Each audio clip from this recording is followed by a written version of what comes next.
Hi BookTube, so I'm here to talk about my fiction edition for the Shorty September TBR. I have so many grand plans for September. I want to participate in all of the readathons, but I really want to work on reading the books off my shelf, and so the Shorty September is an easy way to to just make a pile of books, and even though it looks intimidating, you can tackle it because they're all like 250 pages or 200 pages or less. And so I'm like, oh, this is doable. This is manageable, even though it's like crazy because I had a nonfiction TBR and doing a fiction, and then I want to participate in all the other ones, all the other readathons that I will mention in a later video. But as I said, this is a fiction edition, and so I had fun looking to see what fit the bill, because often I had to pull the books out to see, is it around the 250 mark or less, because someone like this one, this is the first one I picked, it's hard to tell, like, and this one is, let me see here, 251, so it's just one page over, but it looks like it would be like a thicker book, but no, it just depends on I guess how the book is formatted.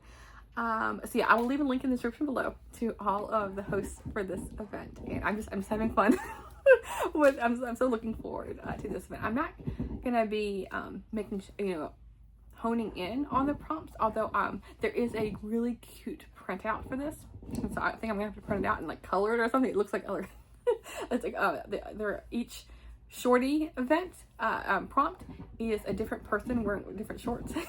So I was like, I'll have to do that. So I'm sure with all these books I have accumulated, one of them has to fit each of these prompts. But I didn't pick these based on a prompt, is what I'm saying. So this first one is a book that I recently mentioned in a book haul, Murder at a Vineyard Mansion, a Martha's Vineyard mystery by Philip R. Craig. I've never heard of this author. I've never read any book in the Martha's Vineyard mystery, but I saw this at a little free library when I was in Seattle, and so I had to pick it up. So I mean, just the setting alone wins it for me, and it's like I want to get this book in before we truly get into the fall weather. Sorry if you can hear my dog. she's chewing on a bone. As soon as I start making videos, so she gets antsy and has to start fidgeting around a bit, but I'm not. She's having a good time, so I'm not gonna stop her. Hopefully I can speak loud enough so you can hear it. But yeah, this I know absolutely nothing about it, but let me know if you've heard of this author or this series, but yeah, either way, I'm gonna give it a go. This next one is The Smell of Other People's Houses by Bonnie Sue Hitchcock.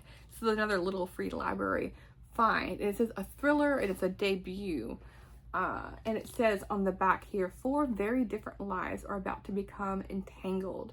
Ruth wants to be remembered. Dora wishes she were invincible. Alice can't bring herself to leave. Hank is running away. They live in Alaska on the cold edge of America, where each one must find the strength, courage, and heart to survive. And so like a survival thriller, that's something I don't often read, and very much different from the police detective kind of thriller. And so and the cover is what sold it to me. It's like purpley starry cover. This next one, Nancy Mitford, Love in a Cold Climate. This is a book I've had on my TBR for quite some time. I have borrowed it from my library as an ebook many a time. Never got around to it. And I saw this as a physical edition for like $1 or $2, and I was like, I have to get it. So this is another like recent purchase. A lot of these are recent purchases because my fiction shelves tend to like I tend to go through them really quickly. So most of these are newish. Oh, and there's something in here. It's a postcard. I mean, like a card, but there's nothing inside. But someone like made it. Cool. I used it as a bookmark. But let's see. Nancy Mitford's most beloved novels, Love in a Cold Climate, is a sparkling romantic comedy that vividly evokes the lost glamour of aristocratic life in England between the wars. So I've heard really good things about this. I've heard nothing but good things, so I should have picked it up a lot sooner. Like I said, like through the years I have borrowed this book, but now I have it in my hands and need to read it. Let's see. The next one is David Maycomer book, The Man You'll Marry, One Dress and Two Weddings. And this is a bind up of 2 different books. So I can read, it's like a 2-in-1. first man you meet, and then the second book is the man you'll marry. So the first book, it starts on page 11, and it goes to like page 116. So what, that's 105. I mean, 105 pages, and then the last one is like 200 pages or so. So that'll be two quick and easy books. Another little free library find. A lot of these have been little free library. This one I got at half-priced books when I was in Seattle, and it was like one of the old spinner racks. I think I got this for $1. But I found a whole bunch of these books, like a stack of like, I don't know, 8 or 10 of these, and they're all part of a series. In Grandma's Attic, this is the first book. Stories to Live, Love, Laugh, and Learn by Arletta Richardson. It's an older series that came out in 1974. And so the whole series, it reminds me, at least the covers, not this one in particular, but it actually does. Yeah, this one in particular too. It reminds me of Anne of Green Gables. And so I have to give this a go, at least read the first one. I didn't spend hardly any money for any of these that I got. And so if I hate it, I can get rid of the whole chunk. But if I love it, then I have like a whole mess of other books to read in this series. And I looked after I had done my book haul. I have all the books in the series except for one. So yeah, I have quite a few of these, and it says Pieces of Magic. Even the description here, it says, remember when you were a child, when all the world was new and the smallest object or thing of wonder. Like, doesn't that remind you of Anne of Green Gables? Like, my goodness, I had to check this out. This other one is a fun find. Ellen Conford, 7 Days to a Brand New Me. And it says, he's gorgeous, she's not yet. And so the premise, not really a fan of, like, oh, we have to change yourself for a boy to like you. That's just annoying. But it just looks like a fun read. It says from dull to dangerous. This reminds me of that musical. I'm sure you're all screaming it at me. The one, oh goodness, it's out of my head. But the one where was it Olivia Newton? She's all like prim and proper, and then she changes to looking something like one of these two. Oh, I can't remember the name of it. Like, I'm really bad with movies, but that one. That's what Grease. There you go. I knew it would come to me eventually. That one, yeah, that's what this reminds me of. The next one is another teenage book. This is book number 1 in the Cedar River Daydreams, A New Girl in Town by Judy Bear. And this is another one I recently purchased.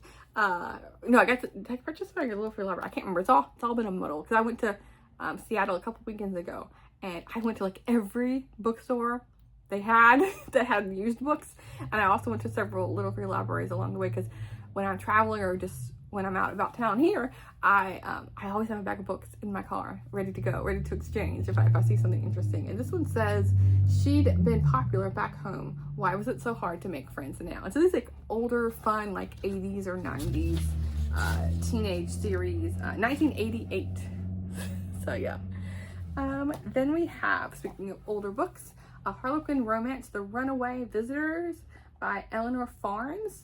And this is book number 1787. I love these older painted covers. Like, they're just, why can't we have these now? I would much rather have these than like the cartoon ones, especially the cartoon covers without the face. It just, those creep me out, and these are just, it's so charming. But yeah, I've never heard of this author, and I've hardly ever read any of these older books. So yeah, this was 60 cents back in the day. This one came out in 1973. Okay. Then we have Claire Keegan Foster. This is an author I've heard about on BookTube, but I have never read. I've never seen this author in bookstores here. But they're a UK author from Ireland, if I remember correctly when I was looking this up. But it's a very thin book. But I love how much care and attention is given to like such a slim book. This is 88 pages, but it has like it has the French flaps, and it has a really like nice binding here. It's not too flimsy or papery. It'll hold up. So I'm really hoping to like this book. It says is there any description here? It says, a hot summer in rural Ireland, a child is taken by her father to live with relatives on a farm, not knowing when or if she will be brought home again. Okay, there's that. And there's just a couple more. Plain Song by Wright Morris. And this is part of a line, the Penguin Contemporary American Fiction Series. I can't remember why exactly I picked this up. It's been a while since I picked this one up. But it says, long regarded as one of the United States' most gifted writers.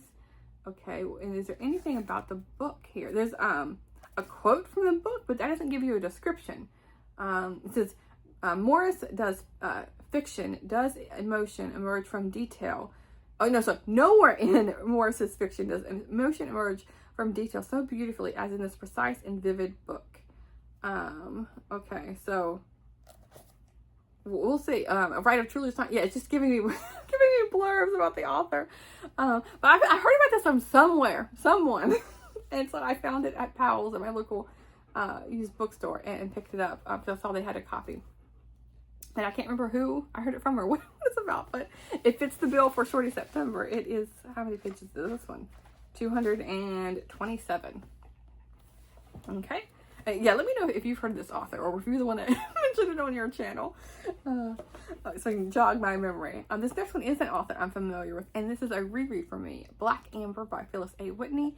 I read all of Phyllis A. Whitney books back when I was a teenager in high school, and so I know I've read this one, but it's been that long ago since I've reread it. I can't remember exactly what the story is about, but Phyllis A. Whitney always did gothic, kind of like romantic suspense, not so much heavy on the romance, but each book was at a different location around the world, and this one is set in Istanbul.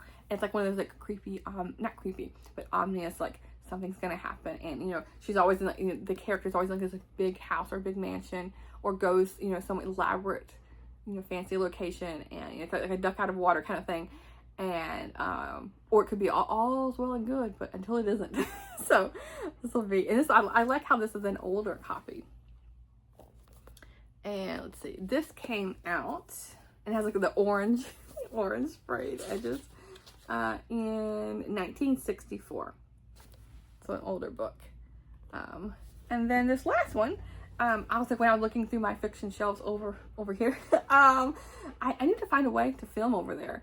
But my dog's bed is right in front of it, so I have to move everything in order to get over there, and then I just feel like the dog hair is just going to fly everywhere, and then I'm going to be sneezing the entire video. But I need to try to find a way to do that.